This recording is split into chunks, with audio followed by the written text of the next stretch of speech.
This episode is brought to you by Iams Pet Food. When you choose Iams dry dog or cat food, you can see a difference in your pet with your own eyes. Healthy energy in 5 days, healthy digestion in 10 days, and healthy skin and coat in just 25 days. Satisfaction for you and them. Guaranteed or your money back. Feed Iams dry dog or cat food and see a visible difference. Visit iams.com/difference to learn more.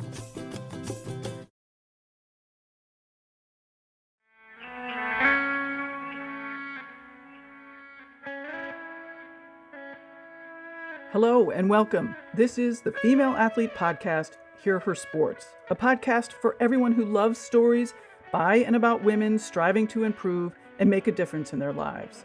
I am your host, Elizabeth Emery. In each episode, I introduce a female athlete or woman in the business of sport through a thoughtful conversation about who they are and the terrific work they're doing. My guests and I explore the glorious and frustrating issues in sports, history, equity, training, nutrition, and so much more. I am so glad you are here listening. With me today is adventurer and endurance bikepacker Corrine Leistikow. Well, okay, it's not today. She and I actually spoke during the summer. Quite all right, she is still doing adventures and bikepacking. Corrine is 65 years old and has long been active in the outdoors. However, her endurance bikepacking and skiing race career only started when she was 50 years old, once her kids became teenagers.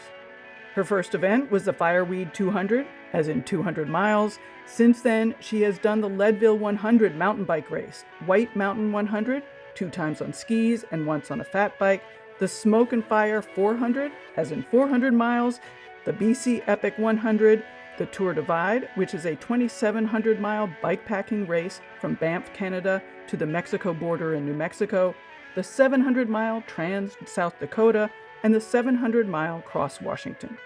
And she has tried twice to finish the 350-mile Unbound Gravel XL, which is a real doozy. I love that Corrine is willing to fail. She is really going on adventures since often the outcome is unknown. In our conversation, Corrine and I talk a lot about pushing ourselves as older athletes and if there is some kind of age limit to the interest in doing so. We also talk about why more older women don't do endurance bikepacking, her tips for staying active, her own severe stomach issues while racing, and Hostess cupcakes. Corrine lives in Fairbanks, Alaska. As longtime listeners know, I absolutely love Alaska and talking to women from Alaska. So let's get this going and say hello to Corrine. Well, hi, Corrine. Thank you for being here. You are all the way in Alaska. Yes, that's correct. It is pretty early in the morning here, but I'm an early morning person, so that's fine. Oh, well, good. Well, I did just introduce you, but could you introduce yourself? Because I know that you do a lot of things, and I'm curious how you introduce yourself. Wow, that's hard. I'm a 65-year-old family physician living in Fairbanks, Alaska, and my passion is being physically active in the outdoors, and I like to go long. I'm not fast, and I like to see what I'm capable of doing. And so I tend to do a lot of long distance, especially bikepacking races. I was going to ask this later, but since you brought this up, relatively recently you started doing this. You were in your 50s.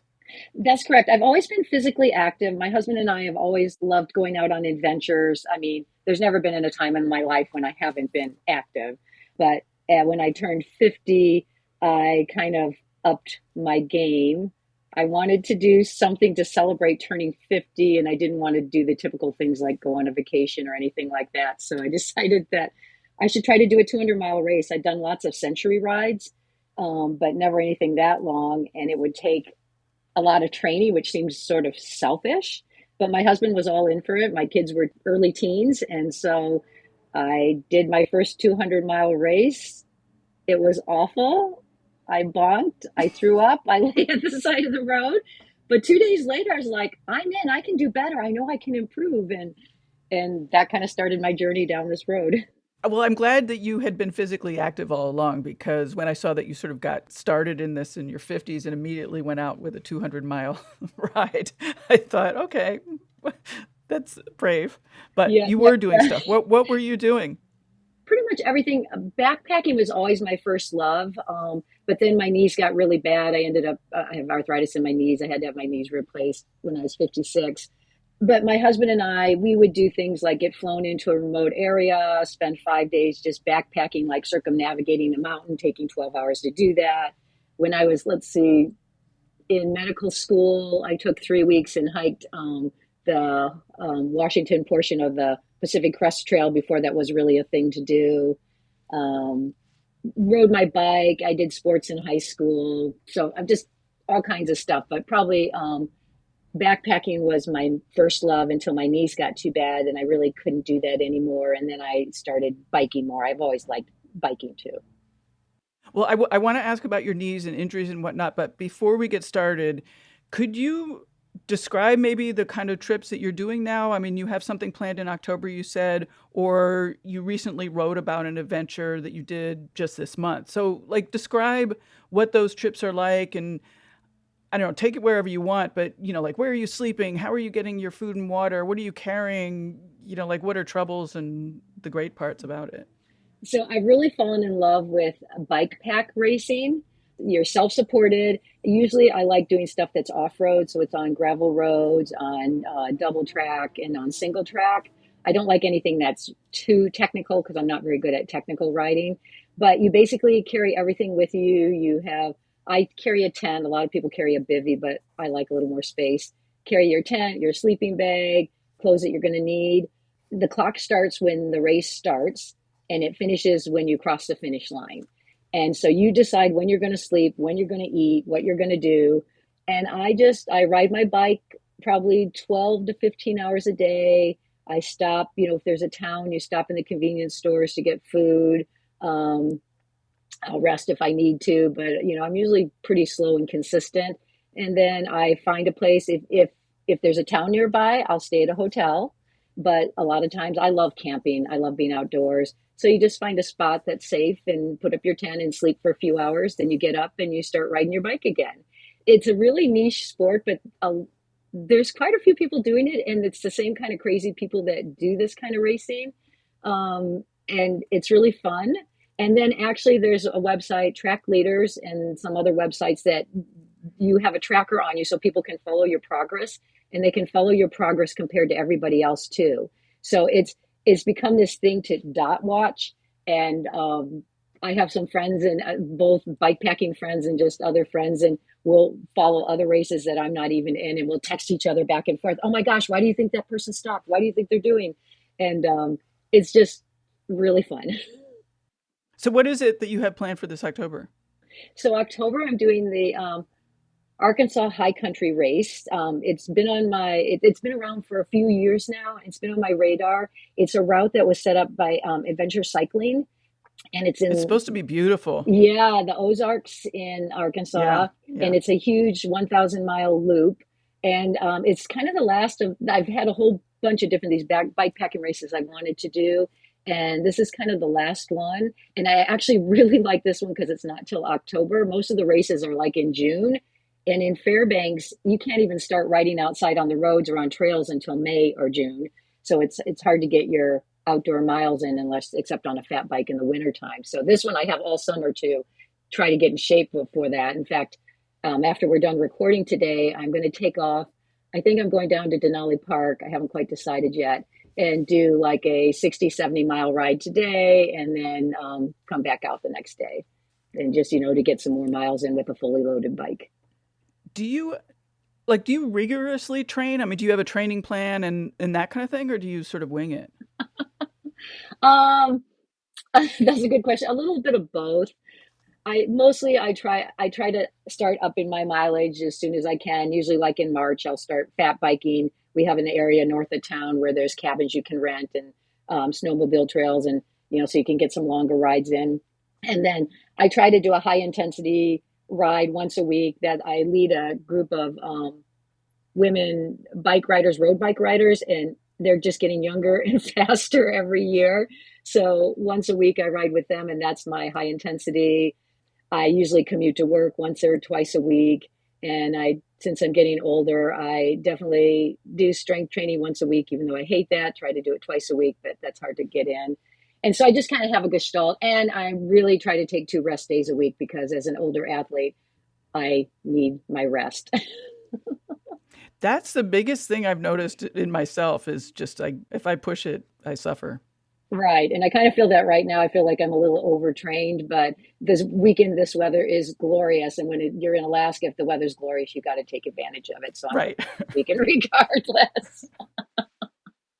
I've had several Alaska people on this podcast, and I'm always so impressed with you guys. I mean, you have a strength and fortitude and adventurousness that, I don't know, I never experienced until I was in Alaska myself. Yeah, and I think that's probably why we moved to Alaska because we have that personality. I moved to Alaska because of the outdoors. I wanted to be able to experience that, and yeah. So I think a lot of people that end up here, we just like doing outdoor things, and then the cold. You get used to that. You just learn. I mean, it's like anywhere else. I couldn't imagine like living in Seattle or Oregon and riding in the rain all winter. I mean, I'd rather have the cold and the dark than the rain. So we all kind of just figure out what works for us. And here it's been just like a furnace. So you Right. probably wouldn't like that either. Yeah. In fact, most of these bikepacking races I've done, it's been super hot for some reason, like above 90 degrees. And there's no way I can train for that. People are like, well, why don't you like bike in the garage and turn the heat up? And I'm like, that is no fun. My training has to be fun. I don't, the training is just part of the getting outdoors and being physically active and feeling strong. And I'm not going to do something that's not fun. Right. I'd rather suffer in the race. Exactly. The Ozarks shouldn't be too bad in October. Yeah, they should be Heat-wise. okay. It can be humid, I guess. I mean, it Yeah. could be anything. So we'll see. But yeah, I mean, it's supposed to be 80 this weekend. So that'll be my heat training. Right. So when did you move? How old were you when you moved to Alaska? I moved here when I was 30 after I finished my Okay. residency, and basically been here ever since. Yeah, I had come up to Alaska as a medical student and also as a resident. And I'm from the Midwest. I did my residency in the state of Washington, and I just keep moving farther north and farther west. So you knew right away that you wanted to move to Alaska. Right. I guess, yeah, it started, I think, in medical school. I had a boyfriend who took me backpacking and just fell in love with that and I fell in love with the mountains. And I like the Midwest is nice, but I love the mountains. And so I don't think I Yeah. could ever move back to the Midwest.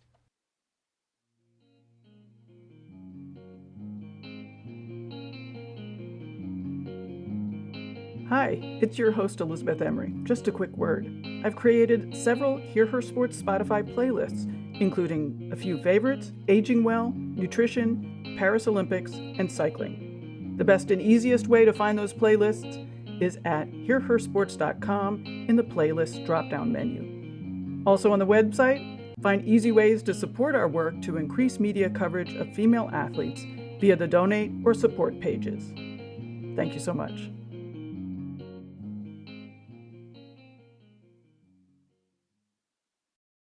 Ryan Reynolds here from Mint Mobile. With the price of just about everything going up during inflation, we thought we'd bring our prices down. So to help us, we brought in a reverse auctioneer, which is apparently a thing. Mint Mobile Unlimited Premium Wireless. How to get 30, 30, bit to get 30, bit to get 20, 20, 20, bit to get 20, 20, bit to get 15, 15, 15, 15, just $15 a month? Sold! Give it a try at mintmobile.com/switch. $45 upfront payment equivalent to $15 per month. New customers on first 3-month plan only. Taxes and fees extra. Speed slower above 40 gigabytes. See detail. Now, let's get back to the conversation with bikepacker and adventurer Corrine Leistikow.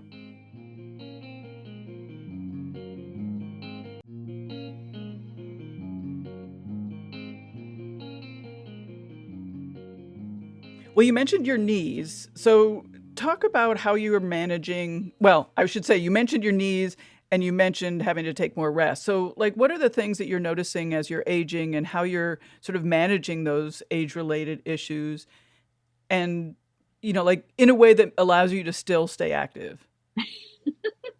I don't know if I manage them very well. That's probably the main thing. Mostly the making sure I take 2 days of rest a week. I probably should take 3 days sometimes, but there's just too much to do and too much fun to have.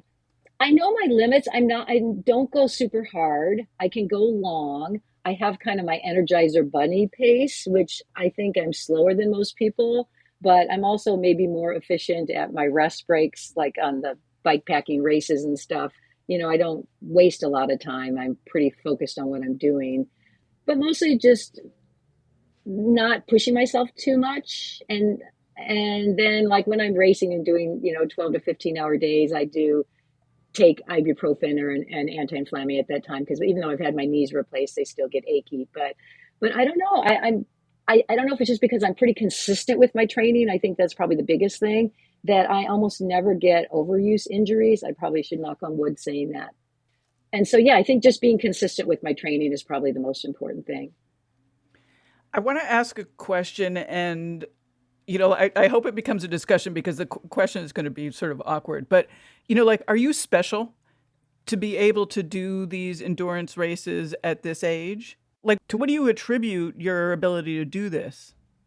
I'm definitely not special. I've never been a special athlete. I mean, I'm a very ordinary sized. I still call myself middle-aged, older woman. I'd say I'm not super skinny, super, whatever. If you look at me, I just look like a regular person. I think it's all mental.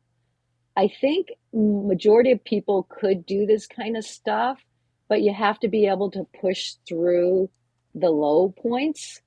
Um, and I don't know why I'm better at that. Maybe it's the same personality that allowed me to go through med school and residency and also delayed gratification. So, you're uncomfortable, you don't feel good, but it's going to get better later. When you finish, you're going to feel really good about it. But I don't know what allows some of us to do that and not others. But I don't think in any way I'm at all physically special. I've never been fast. I've never been stronger than anybody else. I'm just very average. But I guess I'm willing to hurt sometimes more than other people are. Well, there was a open water swimmer who's been on the podcast, Catherine Breed, and she does, like super long distances. And she told me that anybody could train to cross the English Channel. And I'm not a swimmer, so that sounded like completely impossible. But as you point out, not everyone's going to be a champion, but that's not really the point always. No, I mean, definitely for me, it's never about winning something. It's always about my own personal goals and can I meet my own goals? I mean, for these bike packing races that I do, I'm never going to be at the pointy end. I mean, usually my goal is to not be last, and occasionally I actually meet that and to finish. My first, my goal is to finish, to have fun, and not be last. Are those really your goals? Yeah, I mean, they really are my goals. I mean, and sometimes, I mean, I have a time goal, and then I always have an unrealistic kind of time goal, which rarely I meet if all the stars all align. But usually, my plan is to ride like 100 miles a day. But the people at the pointy end, the really fast people, they're riding like 200 miles a day. So usually, I take whatever the winners do and kind of double that time, and that's about where I'm at. But Right. but I'm not so far behind everyone that, I mean, a lot of these races don't have a lot of people, but usually I'll see people each day, passing each other. Usually it's because most people are faster than me, but I'll get up earlier and then I'll pass them as they're just getting up and going. And then they'll pass me again during the day because they're faster than me, but then I'll go longer and pass them back. And so, I don't know, did that answer your question? I forgot where I was going with that. Yeah, no. So you don't really care about medals or getting on the podium or competition. It's all about competition with myself. I mean, that's what my friends are always like. You're so competitive. I'm like, I'm not really. It's all about being competitive with myself. I mean, I remember the second bike packing race I did. There were actually only 3 women who did it. This was a BC Epic, and it was the second year they did the race, and no women had done it the first race. So I was kind of like, ooh. If I'm the first woman who finishes this, I'll have the FKT, even though it'll be a super slow FKT.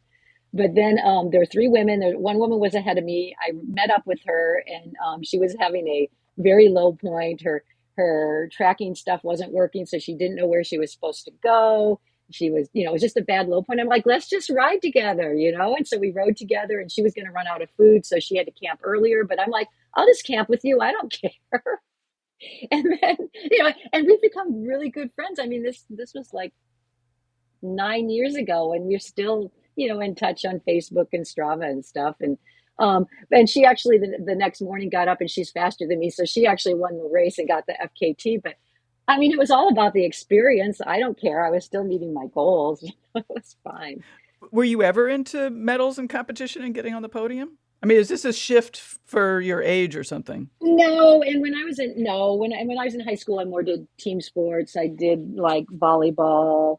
I don't know, maybe I did track, but no, I never was fast enough or really cared about getting a medal. I really just cared about meeting whatever my own personal goal is that I decide for whatever race it is. Like the last race I did was Cross Washington, and that's a 700-mile bikepacking race across the state of Washington from the Olympic Peninsula to the east area. And I did it as an individual time trial because I wasn't able to do it when the group started, but I wanted to do it in 7 days.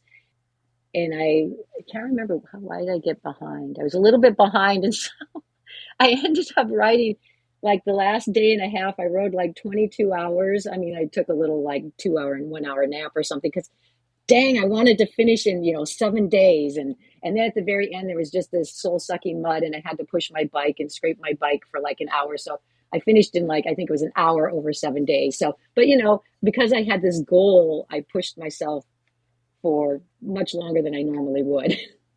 That's the kind of stuff I do. That's what I care about. I think this was in your blog you talked about. No, this was, I don't remember where I read this, but something that you wrote, and you were talking about the Tour Divide that you did in 2018. And you were the oldest female to have finished this race in race time, which was under 31 days. And that record, or whatever you want to call it, lasted until last week. And you write, but last week, 2 women over 60 in 28 days. Talk more about what you're thinking about your record being broken. Does it feel like competition, motivation for you, or does it feel like now there's company in your category or your age bracket? It feels more like company. I mean, it's a little bittersweet. I mean, this is about the only time in my life that I've had some sort of record, So it was, even though it's all unofficial, nobody, it's nothing official and it doesn't mean anything, but it was kind of nice just to know that I was the oldest woman to have finished it. But it really bugged me. I mean, I was 59 and I was like, damn it, a woman over age 60 ought to be able to do this. And every year I would pick out a woman or two over 60 and I'd find her on Facebook and I'd encourage her along the way. In fact, there's a couple from New Zealand that I've tried 3 times and because I really just want some women over 60 to prove that we can do this. So a little bittersweet that I don't have it anymore, but much more very excited that 2 women over 60 finished this in a race time. Yeah, more of us doing this. That's great. Will you go back and try to do it faster? No. In fact, I kept thinking, dang, I want someone over 60 to go back and do it because otherwise I'm going to have to go over and be an over 60 woman that can do that. No, that's a really long, hard race and I'm slowing down. I definitely noticed after age 60 that I'm slowing down more incrementally each year. So I'm not even sure I could do it again. Maybe I could because I have more knowledge. But also there's so many new and different things out there to do that I'd rather see something different. Because really these bikepacking races, for me, it's about seeing an area that I want to see. I mean, I don't really want to ride in the dark like a lot of people do because I want to see the area I'm going through. Right, like I said, totally it's about the adventure and pushing myself, but it's about the adventure. In fact, I'm a little worried about the Arkansas one because October, there's not a lot of daylight. So I definitely will be riding more of it in the dark if I try to ride, 12 to 15 hours a day. And then I'm not going to see this stuff. And I really want to see what's there. Why aren't there more older women doing these kinds of things? That's a good question. I have several older friends that are bike packers, and we occasionally talk about that. I mean, they're all online friends because there's nobody in Fairbanks my age that wants to do that. There aren't even people in Fairbanks 20 years younger than me that want to do that. I don't know. I think priorities change with people. I don't know. I mean, there's a lot of 60-year-old men that are doing this. I don't know. Why do you think? I mean, you've talked to a lot of people. It might be time. It might be focus. It might be you do suffer during these things. I mean, the fun is still more than the suffering, but there's every race I've done, there's a point when I'm like, this is the last time I'm doing this. I'm never doing this again. Why am I putting myself through this? But by the time it's over, the good times way outweigh the bad times. It's kind of like having a baby. I think you kind of forget the bad times and you're like, oh, that was fun. In fact, my husband just reminded me because I was talking to someone about, oh, when I did the BC Epic, that was like the most fun race. And he's like, wait a minute, you told me that you got those horrible saddle sores and you almost wanted to quit and it was so hot. And I'm like, oh yeah, I forgot about that. I just remember there were so many fun people I met at the end. It was beautiful. The trestles, the old railroad trestles that you rode over were just spectacular. Yeah, those are the things I remember. I wonder if women have time issues. I mean, you mentioned that you didn't really start doing this until after your kids were teenagers, for example. Right. I think, and I look at it like the younger women that are doing the bike pack racing, most of them are single or most of them don't have kids because it's really hard to take that time to train and take that time away when your kids are young. And then, I don't know, I think people's priorities change. Like I have lots of friends that I bike with here in Fairbanks, and they used to want to go longer. They used to want to go harder, but now 5 or 10 years later, they still want to get out and they're still doing amazing things, but they don't want to push quite as hard. I think as we get older, maybe it's harder to push. And I kind of wonder if I'm getting to that point. I'm kind of curious how the Arkansas High Country race is going to do. I didn't do any long things last year because my son got married and we did Ragbri. We did fun things and longer fun things. So I'm wondering how I'm going to do this year. And if I just kind of feel inside myself that I might be getting to the point where I don't want to push as hard. I'm still going to want to get out there. I still have this kind of goal next year after I retire of doing the Trans Am, which is a road bike race across America from west to east. Because now I've did it north to south in the Tour Divide, and this would be west to east. But I'm not sure I want to go at a race pace. That's a lot harder than doing, there's a big difference from doing 50 to 70 miles a day and doing 100 to 150 miles a day. I don't know. We'll see. You said that in our pre-recording conversation, you said that pushing the limits was something that you're interested in, but it sounds like you're also questioning that, like questioning how long you're able to actually do that, or is it desire that you're talking about more? I think both. I'm not feeling the desire quite as much. And I think because I've met a lot of the goals I had. I mean, doing the Tour Divide was really pushing my limits, 2,700 miles in less than 31 days. So I don't know that I have anything else that I need to prove to myself. I mean, what else am I going to do? I'm not going to ride around the world. And I mean, Lael Wilcox, I don't know if you've heard of her. She's on a around the world record right now, and she's doing amazing. But I don't have any desire to do that much. I don't need to push my limits that much. But I think it's both desire and ability. I know I'll keep doing adventures. My husband and I mean, my husband does not like to do the long distance biking, but he loves to go out on adventures. And if we're going to go explore somewhere new or do something different, he's willing to push much more too. He just doesn't like the long, slow grind. He gets bored. That's funny. Like, what is it that's interesting about pushing the limits in a race that is different than just going out for an adventure? Yeah, I think I know what you're saying. Will I be happy if I'm not pushing the limits, or I don't know how you want to ask it, but yes, definitely. Last September, we had a group of 8 friends, and we did a 7-day, 6-night bikepacking adventure in Colorado where you go from hut to hut. And it was like 30 to 50 miles a day. They were hard days. It was pushing your bike. But, you were in at the cabins by like 5 p.m., 6 p.m. Then you made dinner and you sat around and talked, had a drink, whatever. And that was so much fun. So it ticked all the same, boxes, seeing a new place, having an adventure, doing it with like-minded people. And the only thing that it wasn't was seeing how much you can push to the limits. And so, yes, I mean, I definitely still have lots of those kind of things that we can do and want to do.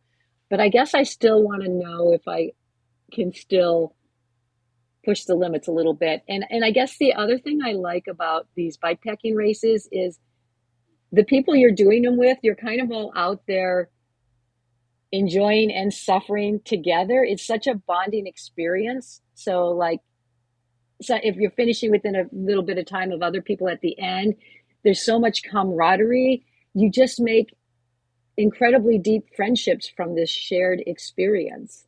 And I really like that. I guess I'm interested too in, like what's happening to our desires and our interests and our interest in pushing ourselves as we age. Like, is this something that is sort of a natural process that happens as we age? We, like our brain tells us like, maybe you don't want to do this anymore. Just it's sort of, like self-preservation in a way. I don't know. I think so. It's hard to say, but it certainly seems to be the case. As I said, the majority of my friends are slowing down. They don't want to push themselves anymore. It used to be, there were a lot of women my age that rode this fast-paced women's ride, and all of them have dropped out because they don't want to push that hard anymore. And partly now these younger women are just getting faster and we can't keep up anymore. But, we could have a duel, those of us that are slightly less fast and the really fast ones, but they just don't want to do that. So I think that's normal progression. There's nothing wrong with that. But it is interesting, what would be, maybe this self-preservation, why does that happen that we feel that way? I think it's also, we lose muscle mass so much as we get older. Even if you're doing weightlifting and everything else, you're still going to slow down and you're still going to not be able to push quite as hard. I know, but you could push yourself as a 70-year-old. I mean, you could push the limits of this new age bracket that you're in. You know what I mean? Yes. I mean, you might not be breaking records for the 60-year-olds, but you would be doing it for the next oldest. Yeah, the 70 to the 80s. That's what I keep thinking. Right. If I keep doing this, just attrition, everybody falling out, I'll maybe win something at some point. Although there's always somebody else who's faster out there. But yeah, and I think that's true. And it's funny. I have a good friend, Linda Greisen. She's a bike packer. She doesn't usually race, but she's been doing it. She's 70 and she rode across America when she was 16 or 20. And she's been bike packing ever before bike packing was a thing. And we talk about that. It's like, there's just different standards as you get older, that's okay. And I love this group of women that I know online that we're all out there still doing stuff, even though a lot of women our age, or I see my patients my age, can barely get off the couch. It's cool that you have this group of friends online that are doing similar things that are, like-minded. Yeah. And some of them I've met at races, and some of them I've met because I followed them at races. And sometimes people reach out to me because they know I'm a physician and they know I'm a physician that does endurance things. So I understand. So I'm not just going to say, oh, just drop out, quit doing that. Right. If they need to, if I told them they need to do that, then they would understand that. But I also understand that, you have these desires. And so is it safe to still go on or not? And so I've actually had several times that I've either reached out to people or they've reached out to me doing these races about, talk to me if you're concerned and I'll tell you what I think as a physician about whether it's safe to go on or not. What would you say to other women who, question whether they're interested in doing it, to encourage people to get going? Because I would say that one of sort of, at least my subtopics in this podcast is that, we are all able to do more than we think we are able to do. Yes. And that's very true. I think it's just get out there and start doing whatever it is you want to do. And then just keep upping it little by little. I mean, I used to do century rides, and then I did a 200-mile ride, and then I did a 400-mile ride, and so as you do, you start small and build up, and you'll see that you are capable of it. And then the other thing is that there's always going to be times out there that you're bored or it's not fun, but it will get better. And so that's the thing I think that is hard for people and why some people don't do that, because when they get uncomfortable, they want to quit. It's really easy to want to quit when you're uncomfortable. But I have something I always tell myself when I'm doing races, and I think I read it somewhere, but I don't remember where, but it's like, if I want to quit, it's like, am I uncomfortable or am I truly in danger? And if I'm in danger, then I need to quit. If I'm just uncomfortable, take a break, keep going, or take a rest, regroup and keep going. And that's usually got me through. I do think it's interesting that you didn't start doing these mega endurance rides until you were 50, and you did at first encounter some difficulties. Yeah, for me, the biggest difficulty for me in every single race I've done is my stomach and eating. Ah, And so my stomach shuts down. And then if you can't get nutrition in, if you can't get fuel in, it's hard to keep going. And that's happened in almost every race. Now I just kind of expect it. I've learned some things to help, but I mean, it's been my Achilles heel that I've tried to work on and tried to figure out and done so much research and done different things. But it's really funny because I can never make it happen when I'm not racing. And I think there's something about, maybe it's the excitement of the race, or you're pushing yourself just that eensy little bit more than a training ride that puts your stomach over the edge. What happens when your stomach shuts down? Like what actually is going on? I get nauseated.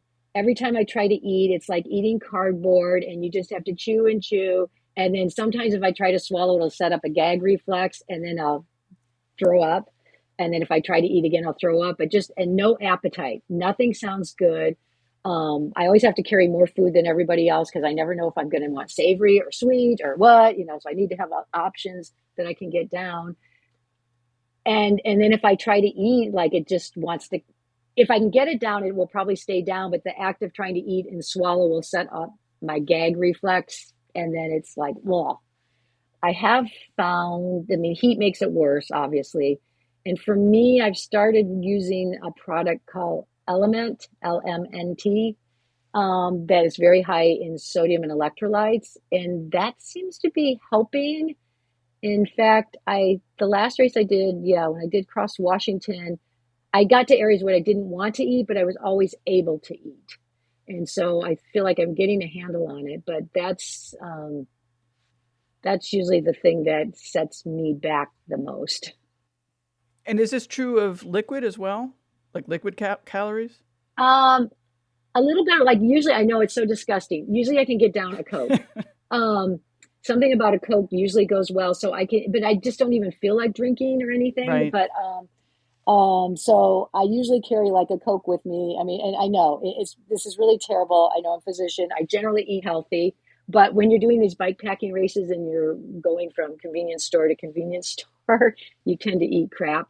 And it's like I would have a Coke and then whatever has the most calories, like a roll of those Hostess donuts. It's like 350 calories. And that would be my breakfast until I got to the next town and I could get some real food. I don't eat that way at all in real life. But maybe that's why I like doing bikepacking races, so you can eat all the junk food that you want. I don't know. Yeah. Well, I'm glad we're talking about this because one of the main reasons I wanted to talk to you was, like how do you fuel for these endurance events? Because, like the calorie needs are just so huge. Right. And I usually end up losing weight. I think on the Tour Divide, I lost 13 pounds. I don't think I've ever been that slim in my life. I was like, wow, maybe if I can just keep my weight here. But of course, never did that. I'm one of those women. I'm average size. I'm not slim at all. But yeah, so you just get the food when you can. Mostly it's convenience stores. The racers never eat meals, but I would if I was in a town and there's like a bar with a grill. I would go in and get a burger and fries. But it's all about, and Subways also. On the Tour Divide route, almost every small town in America has a Subway. And there was some, I don't know if they even make it anymore, avocado, bacon, chicken wrap. It had like 750 calories or something. So I'd eat one and get one to go and, got a bunch of calories right there. You said that you didn't have stomach issues when you were doing your other adventures. How are you fueling during other adventures? Like just my regular adventures, like with my husband and stuff like that. Is that what you're talking about? Yeah. A lot of times we're in remote areas, so we often take freeze-dried meals. And this trip that we did last summer that went from hut to hut, the huts were well stocked with food. So they even had like fresh fruit in there and they had canned goods. Yeah, it's amazing. Oh my gosh. They every few days they come. You can even pay extra if you want beer, there in the evening. They have sodas, but they just have these canned foods, boxed foods, so pasta. So we just eat normal like backpacking meals. We'll have oatmeal for breakfast. We'll have bagels and dried fruit for lunch and nuts, some cookies or candy and stuff like that. The kind of stuff that we always do when we go backpacking. And then if we go through a town, then we'll go out to eat, and you'll take the time to eat a nice meal at a restaurant and get a salad and something that you're craving. Do you think about or strategize about the calories you need, or like what kind of food you should be carrying, or is it somewhat random? I'm pretty gestalt about it. I need something sweet. I need something savory. I just kind of know, like I peanuts and nuts usually I like. And it kind of depends. I don't know. It depends on whatever I'm craving. When I go into the store, I'll grab that. The other thing that has really worked well for me on these long distance races, I hate that this is going online actually, but I hope none of my patients are listening to this. But those like Safeway fried chicken, there's something about the grease and the fat and the protein in that. I think I start craving protein. Sure. That just hits the spot. I mean, that's something I almost never would eat normally, but no, so it's just about whatever sounds good and I feel like I can get down, and a combination of sweet and salty snacks. My stomach is not good. I wonder how I would do on these long adventures. Yeah, I know everyone's different. I know there's several people that have issues with that. Like I said, I've done exhaustive research. There's no one answer for anybody. Probably, and if I take more breaks, like I find if I try not to eat on the bike, like I actually get off the bike and stop and eat, I do better than trying to eat while you're riding. I don't know. I think it's probably just that stop time and letting everything reset for 5 minutes. Mm-hmm. And in a 7-day bikepacking race, 5 minutes isn't going to make or break you, although those 5-minute things do add up over time. Sure. Do you have anything that you want to add that I didn't ask you about and you want to talk about? I don't think so. I am curious, so same as you, is why more older women quit doing this stuff. I mean, when they're active in their 50s or early 50s, and then by their mid to late 50s, they're kind of just not doing it anymore. And maybe I'm the oddball out. Maybe that's the normal progression, is to slow down and smell the roses more. And maybe it's me that's the weird one that likes to keep doing it. But I know there's several of us that still do. So, well, as you pointed out, also men are still doing it in their later years. So 60s, less 70-year-old men. There's a few 70-year-old men doing it, but the 70-year-old men are kind of like the 60-year-old women. And maybe that's testosterone and muscle mass. Mm-hmm. I don't know.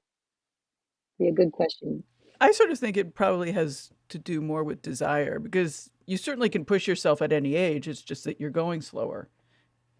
And I do find it's getting harder to push myself. The last time I pushed myself was last May, when I tried for the second time to do the Unbound XL, which is a 350-mile gravel race in Kansas. It's like the premier gravel bike race. And and I quit. I mean, I wasn't going to make the time cutoff, but I could have kept going. And it kind of bugs me because I was uncomfortable, but I wasn't in danger. And I quit. I mean, I knew I wasn't going to make the time cutoff. And I know what happened is I started looking at how much was left to do versus what I'd done, instead of just get to the next town, just get to the next place. And if you went on these long distance things, I remember in the Tour Divide when I was 2 weeks in and I was like, oh my gosh, I have to do this for 2 more weeks. You can't think that way or you won't do it. You just have to think like, I just need 50 miles to the next town. That's all you had to concentrate on, and you'll get there. But I don't know if I'm making sense. Yeah, you mentioned being bored. Like, what are you thinking about during these long rides? Yeah, I mean, there are times I'm bored, but then that's when I get out and listen to podcasts like yours, or I'll listen to audiobooks or music. But a lot of the time, I don't know. I mean, it's, for me, long distance biking is my meditation. And maybe that's one reason I like doing it.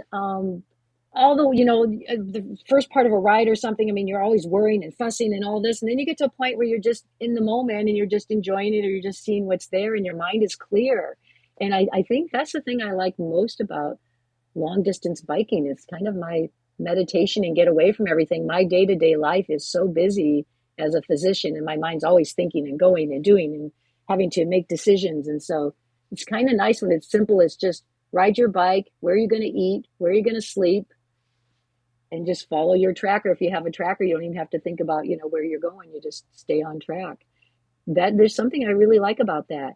The other thing is, I think you kind of have to be an introvert to do these long distance bike races because you spend a lot of time by yourself. And even though I would consider myself an outgoing introvert, I can talk to most people, I enjoy just spending time by myself. Yeah, me too. But going back to pushing yourself, one more question. But aren't you pushing yourself in your adventures? I mean, even just your adventures that you do with your husband and your friends sound, moderately extreme. For us, they're not. I mean, they're mostly within our comfort zones. We do sometimes go a little bit outside our comfort zones, but mostly they're within our comfort zones. But that's just what we like to do. So it does. And I think that's what people always say in our blogs. They're like, oh my gosh, you're so adventurous. For my husband, who was raised in Alaska, it's just kind of what we do. But, everyone has their own comfort zones. I mean, I'm like you, swimming or boating things, water sports. I'm not very comfortable with that. So some of that would be outside my comfort zone. But it is, I mean, but for us, it's more about, not about pushing ourselves. It's about being physically active and seeing new places. I mean, that's really what we love. Well, cool. Well, thank you so much. much. Sometimes it ends up outside our comfort zone, which is, that's just life. And then that makes that's for the adventure part. Right. That makes for the good story part. Yeah, right. Exactly. I can't remember the exact quote, so this probably will come out too, but there's something about, like, if something doesn't go wrong, it's not an adventure or something. Right. I think that's what it is. And also, adventures make much better stories. That's what sometimes, so we have a blog. I'll put a plug out for our blog. I'm sure you'll put that in the show notes. But yes. Sometimes we come back and I'm like, I don't know if I have anything to write about. Everything was just so nice. That's boring, but it was great, but it doesn't make a good story for our blog. And then we usually find something to write about anyways. Right. Well, I mean, it's hard for things to go smoothly. Oh yeah. There's always something that'll come up that's different, or some adventure. And that's the other thing, is you just got to, be aware and look around you, what's going on. You'll find something fun and exciting. Well, thank you so much. This has been incredible. I always love talking to Alaska folks. So thanks for being on the podcast. Well, thanks for having me. This was great fun.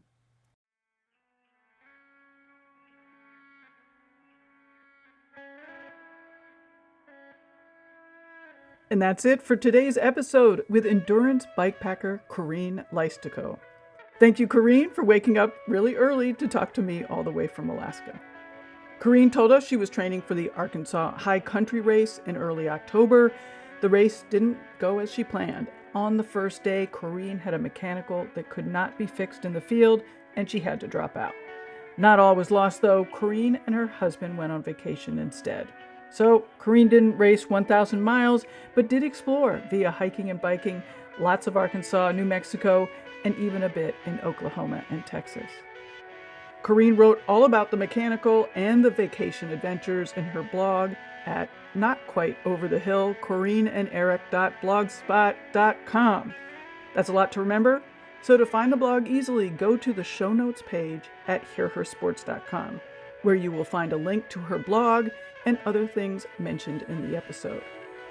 Corrine is still planning on doing the Bike US nonstop race from Oregon to Washington, D.C. next June. Lots more training and adventuring until then.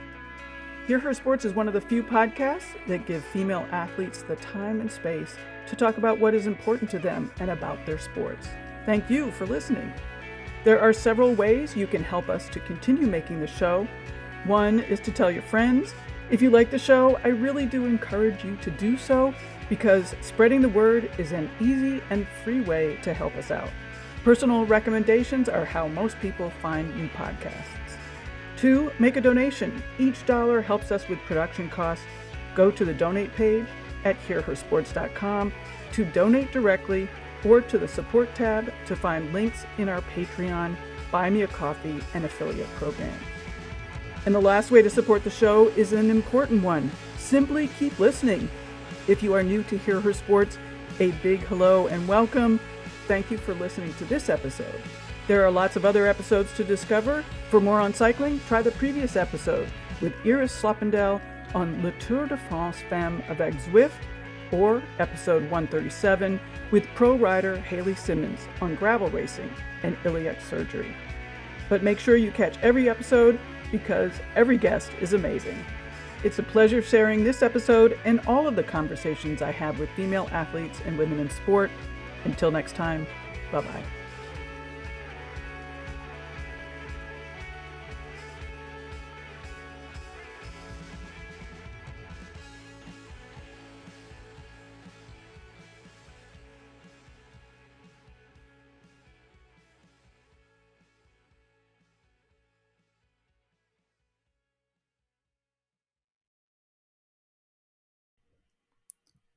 Hi, listeners. We wanted to take a moment to tell you about another podcast from Evergreen Podcasts and Sound Talent Media called Pit Lane Parlay. Pit Lane Parlay is the go-to podcast for IndyCar and motorsports-related news. Each episode, we discuss things like our favorite drivers, news clips from the last week, and generally giving each other a hard time about predictions we've made in the past and or life stories that have come up recently. We really have a lot of fun with it and really enjoy each other's company, and we hope you can come join us too. Join Pit Lane Parlay by following us on your favorite podcast today.